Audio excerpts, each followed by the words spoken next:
Hello YouTube, Dogfoot9 here, and welcome to another episode of the Arsenal Career Mode. And today, we are just getting into our first competitive games in the Premier League, and we are against Aston Villa. The fixtures haven't changed from in real life, because I know sometimes they do get rearranged if you get further in one cup or another, but at the start of the season we're normally always the same in the Premier League, and I've got Aston Villa first, so hopefully I'm trying to get a better score than I did in real life, because obviously we lost 3-1, so I'm trying to at least win it today. I want to win it. A draw would be alright, but I really want to win it. And then after that, I've got a bit of transfer stuff to get through, and then I'm going to I'm just going to show you me preparing for my next match after this, and that's going to be for the Spurs match. So you guys have to wait till the next episode to see what happens in that Spurs match, because I've only got enough time to show you me preparing the squad. I didn't really have any more transfer stuff in between then, so I just decided to put that at the end of the video, so I can talk over why I'm choosing players and things like that. And also, because it's on, it's a bit laggy on console still, when you like choosing your team to put out, so I decided to do like the other player option, like the alternate players thing, but that still is laggy, so I really can't find a fix for this really laggy thing, where it's like squad selection when choosing your team to play a match in career mode. So if you guys have any suggestions, then I'll like to hear them, because it is a bit annoying like changing your squad around, because it does take ages and ages to do so. I mean, it took a bit in FIFA 13 and FIFA 12, but in this game I think it's probably because of the next generation of consoles coming out, so they're trying to push the hardware as much as they can. I'll probably FIFA 14 runs extremely well on the next generation, but just on PS3 it's probably just lagging behind in certain areas like this one. So we're just getting our squad ready here, and I was going to try and use Viviane in this match, but I wanted to use Szczesny because he's my best keeper, and also I'm probably not going to be keeping Viviane after this season because he is on loan and he's a bit of an older keeper, and I want someone a bit younger, or maybe someone a bit more experienced. And Viviane, 78 rated at 20, I think he might be 27 or something like that. That isn't the best for me. I've probably got Fabianski, who's probably about the same as him. And as you can see here, I did go through my squad there, and I was looking at it and seeing some really young players who I'm probably never going to give a chance in my squad, and I'm deciding to loan a couple out. And here, Diaby, he's getting a bit older, and I was going to loan him out, but then, like you'll see in a bit, I do get some offers for him, and I don't think he actually went at the end of the transfer market, but you'll have to see what happens with the other two. But he actually comes in a bit more useful. I'm actually quite glad I didn't get too many offers for him, because towards the next couple of episodes you'll see why. I don't want to spoil too much, but anyway, getting into our first game against Aston Villa, and their main threat, as everyone knows about Aston Villa, well, that's this thing I associate with Aston Villa, is a Bonglahor because of his pace, and Christian Benteke, both in real life and on FIFA. And here, we get a corner here against us. It was a bit of a random deflection, but Aston Villa, I was worried because they've got quite a few tall players, and as you can see, Christian Benteke just drifting in front of his marker there, gets away from him and then puts it in at the near post.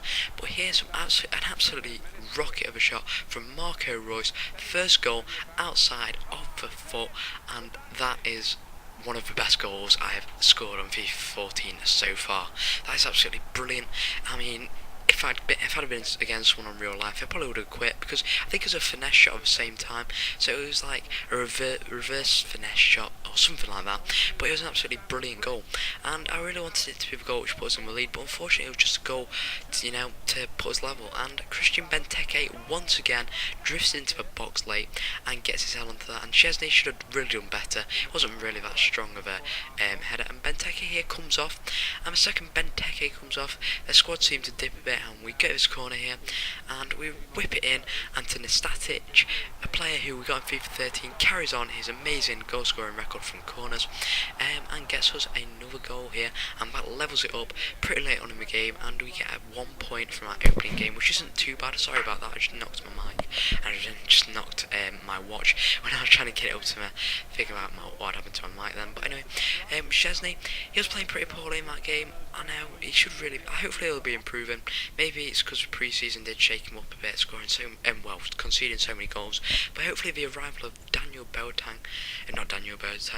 Boateng will make him feel a bit more confident, because that's two more centre backs he's got in, and they're two quite good ones as well. So hopefully feel a bit more confident in between the sticks.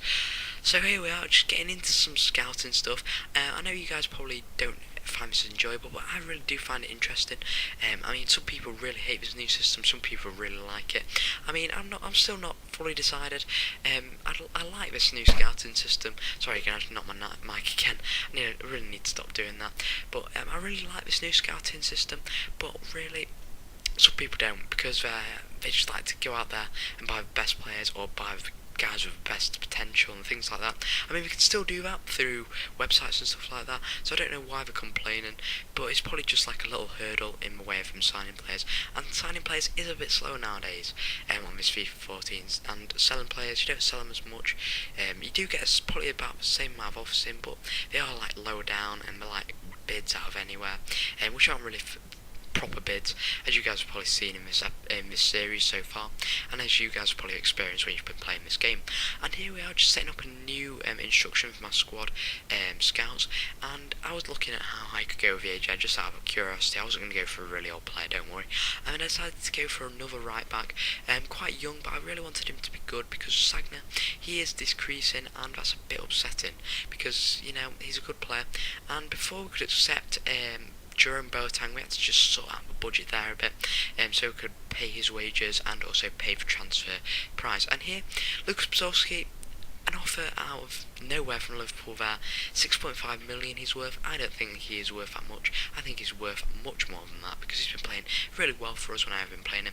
He hasn't got a goal since that game, but I haven't been playing him in that striker position because, you know, I've got Bentner who's been playing quite well, and he wants to play in this next game as well, so I'm going to give him an opportunity. You guys will have to wait and see who I pair him up with. But I'm just looking through my squad here. I'm thinking about maybe putting my new centre-backs on, and I look at Nicholas Bentner and Giroud here. They are quite similar. It just seems Nicholas Bentner is lower down in some other stats. And Jack Wilshere there, look at those stats, so just all green and yellow, and good yellows as well. And Flamini, I'm also thinking about using him quite a bit more, but hopefully, it seems that whenever players hit 30 in FIFA, they seem to go down, and Flamini is getting towards that stage. Mikel Arteta's 32, and I'm worried about him going down as well. And, you know, Koscielny, he's 28, so we've got quite a few older players who are going down. And also, not to forget the legend Rosicky, who is also 32, so we're going to be having quite a few old guys going down a bit. I might have to sell them, you know, or they might retire soon, but I don't really want to have players who are going down and decreasing, because I might have to sell them. So if you guys want me to sell Thomas Rosicky and Mikel Arteta in the next transfer window, then I probably will do. I could probably bring in like a solid centre midfielder, because Rosicky, I'm not playing him too much, and Arteta, he is coming on as centre defensive mid quite a bit, so maybe if I got someone to replace Arteta, who was really good, really young, with the money from Thomas Rosicky and Arteta, so I might do that. So anyway guys, if you enjoyed this video, please leave a like, also subscribe for more FIFA 14 and Battlefield 4 videos. Please subscribe, and until next time, I'll see you guys later.